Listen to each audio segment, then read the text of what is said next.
احادیث مبارکہ کے تفصیلی مطالعہ کے لیے کون سی کتاب ہمارے لیے موضوع ہے اور اس کا کون سا ترجمہ تشریح آپ کے نزدیک زیادہ بہتر ہے؟ احادیث مبارکہ سے مطلب اگر یہ آپ کا ہے کہ اخلاقی حدیث ہے، نیکی اور تقویٰ کی باتیں بتانے کے لیے جو ہے، ایک تو وہ حدیث ہے، ہر ایک حدیث ہے، حدیث کی جامع کتابیں جو ہوتی ہے نا، تو ان میں تو سب کچھ ہوتا ہے، سارے فقہی مسائل بھی ہوتے ہیں، سارے جگہ بھی ہوتے ہیں، اور باریک سے باریک اور مشکل سے مشکل بھی جنہیں ہوتی ہے۔ تو اگر آپ صرف اس مقصد کے لیے کوئی کتاب چاہتے ہیں کہ نیکی اور تقویٰ کی باتیں معلوم ہوتی رہیں، تو میرا خیال ہے کہ ریاض الصالحین جو ہے اچھی کتاب ہے۔ ہم تو وہ خوش قسمت لوگ ہیں کہ ہم عربی جانتے ہیں، تو ہم اردو کیوں پڑھیں؟ پہلے معلومات ہماری اس بارے میں نہیں، لیکن ریاض الصالحین میں نے اہل علم سے سنا ہے کہ مفید چیز ہے، اور اگر دین کی مفصل باتیں بھی جاننا چاہتے ہو تو اگر آپ کو ترجمہ مل سکے ابن قیم کی کتاب زاد المعاد کا، زاد المعاد جو ابن قیم کی کتاب، اس کا ترجمہ مل سکے تو اس میں اور بھی باتیں آپ کو معلوم ہو جائیں گی، دین کے تمام مسائل بھی معلوم ہوں گے، اور ایک ایسی کتاب سے معلوم ہوں گے کہ ہمارے علماء میں اگر کسی کے اوپر کچھ اعتماد کیا جا سکتا تو یہی حضرات، ان کی کتاب آپ پڑھیں گے تو امید یہی ہے کہ انشاءاللہ آپ کو فائدہ ہی پہنچے گا۔ باقی رہ گیا کہ یہ کتابیں جو ہے حدیث کا ابتدائی مجموعوں میں سے موطا شریف ہے، سمجھ گا، لیکن وہ جناب اس میں سب مار کے ہیں، اس کو تو آپ اپنے طور پر نہیں پڑھ سکتے، آپ کو تو بہرحال کوئی آپ کو استاد ہی پڑھا سکتا ہے، تبھی اس سے فائدہ ہو۔ اللہم ارنا الحق حقا وارزقنا اتباعہ وارنا الباطل باطلا وارزقنا اجتنابہ۔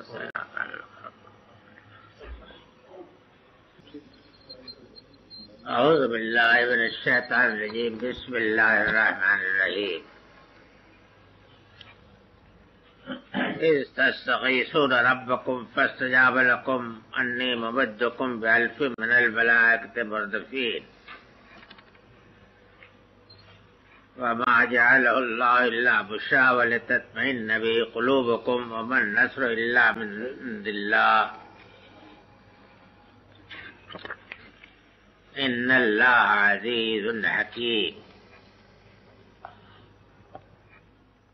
اور یاد کرو جب تم سراپا فریاد بنے ہوئے تھے اپنے رب کے آگے، تو تمہارے رب نے تمہاری دعا قبول کی اور یہ بشارت دی کہ میں تمہاری مدد کرنے والا ہوں 1000 فرشتوں سے، جن کے دستے پر دستے تمہاری مدد کے لیے آئیں گے، مردفین ایک کے بعد دیگرے۔ اور اس کو نہیں بنایا اللہ نے تمہارے لیے مگر ایک خوشخبری، تاکہ اس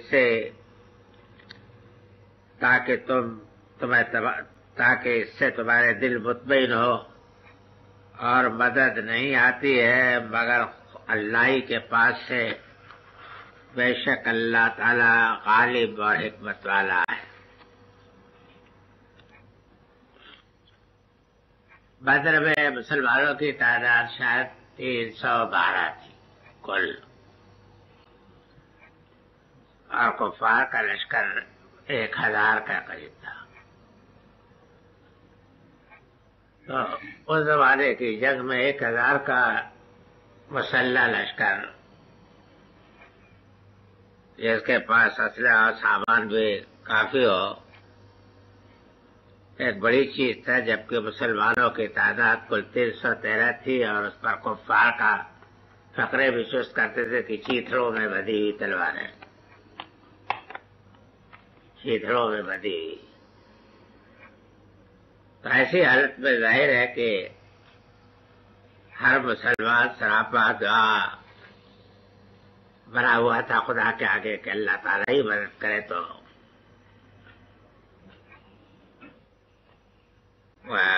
یہ لشکر جو ہے یہاں سے بچ کے جائے گا یا کامیاب ہوگا. تو اس کا حوالہ نبی نے دیا ہے کہ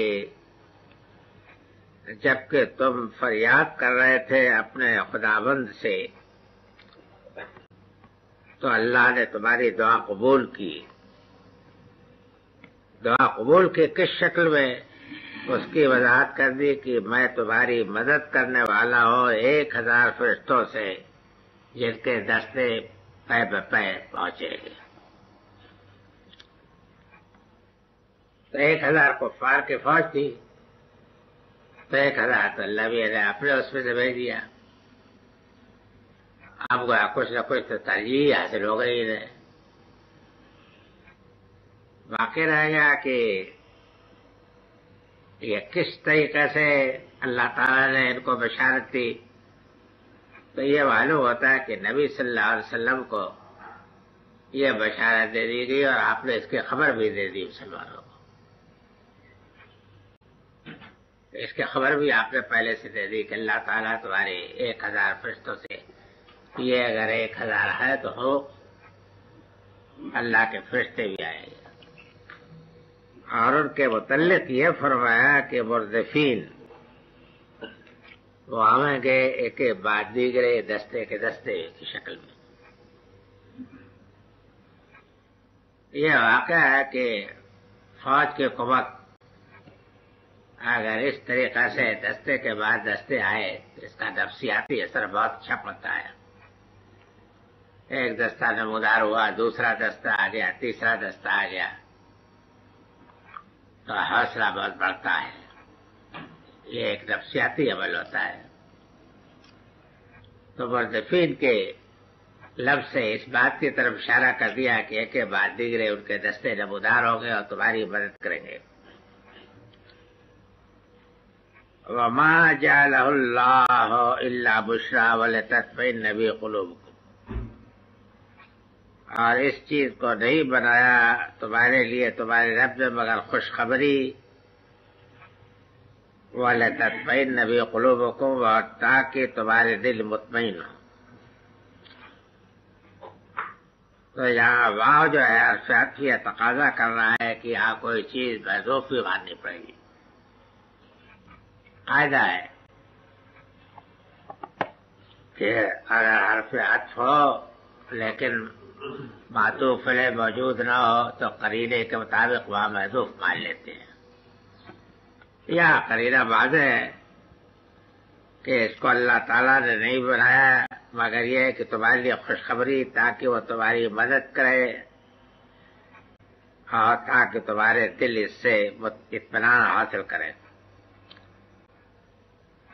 اور مدد نہیں آتی ہے مگر اللہ ہی کے پاس سے. بے شک اللہ تعالیٰ غالب اور حکیم ہے، یعنی غالب ہے، جب چاہے وہ مدد کر سکتا ہے اور کمزور سے کمزور کو بھی فتح دلا سکتا ہے. لیکن چونکہ حکیم بھی ہے اس لیے بہرحال اس کے ہر کام حکمت اور مصلحت کے تحت ہوتے ہیں. اگر کبھی اس کے خلاف ہوگا تو اس کے معنی ہے کہ اللہ تعالیٰ کی کسی حکمت کے تحت ہی ہوگا. یہ یاد رکھنا چاہیے. یہ آیت ہمارے اور ہمارے زمانے کے کم سوادوں کے درمیان ایک عرصے سے بڑی نزاع کا سبب بنی ہوئی ہے، اس لیے کہ وہ اس آیت سے استدلال کرتے ہیں کہ مذہب کا اہتمام تر محض جو ہے بیوقوف بنانے کی ایک ترکیب ہے.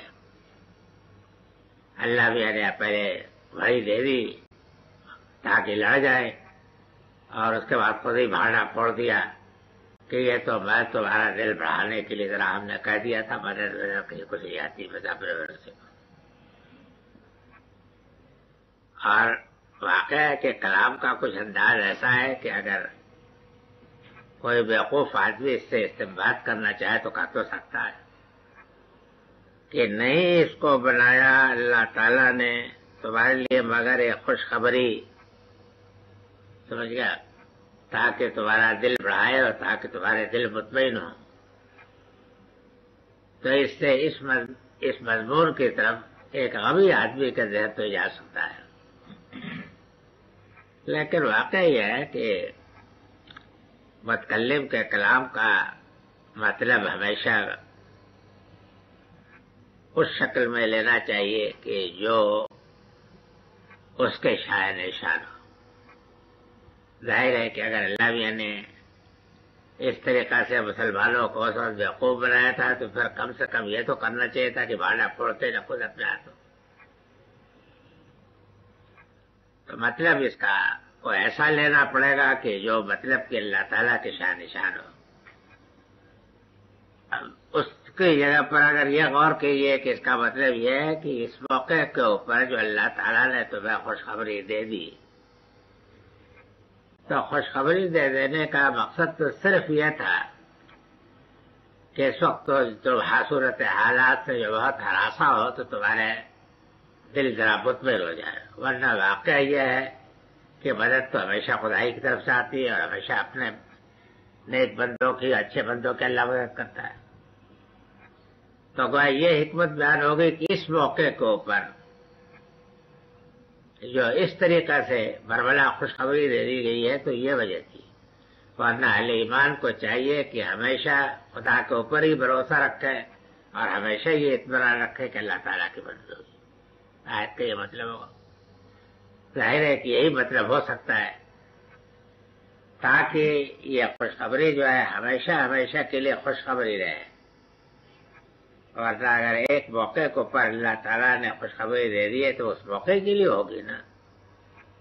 لیکن یہ فلسفہ بیان کر دینے کے بعد کہ مدد اہل ایمان کی ہمیشہ اللہ تعالیٰ کرتا ہے اور وہی کرے گا اور ہمیشہ مسلمانوں کو اس کے اوپر بھروسہ رکھنا چاہیے. بعد والوں کو بھی اطمینان دلا دیا گیا کہ جن کو اس طرح کی خوشخبری کسی نبی اور پیغمبر کے ذریعے سے نہ حاصل ہو تو وہ بھی مطمئن رہے کہ اللہ تعالیٰ کی مدد آج ہمارے ساتھ اسی طریقہ سے ہے کہ جس طریقہ سے ہمارے اسلاف ہمارے بزرگوں کے سامنے تھی. یہ مطلب ہو. تو یہ مطلب جن لوگوں نے لیا ہے وہ محض ان کی طبیعت کا فساد ہے.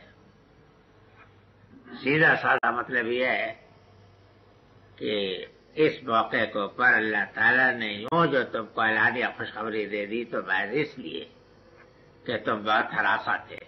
ورنہ اطمینان رکھو کہ خوشخبری آئے نہ آئے بہرحال یہ خوشخبری ہمیشہ اہل ایمان کے لیے ہے کہ جب بھی ان کو اللہ تعالیٰ کسی امتحان میں ڈالے گا تو اس کی مدد ان کے ساتھ رہے گی. یہ مطلب جو ہے بہت ہی واضح ہے.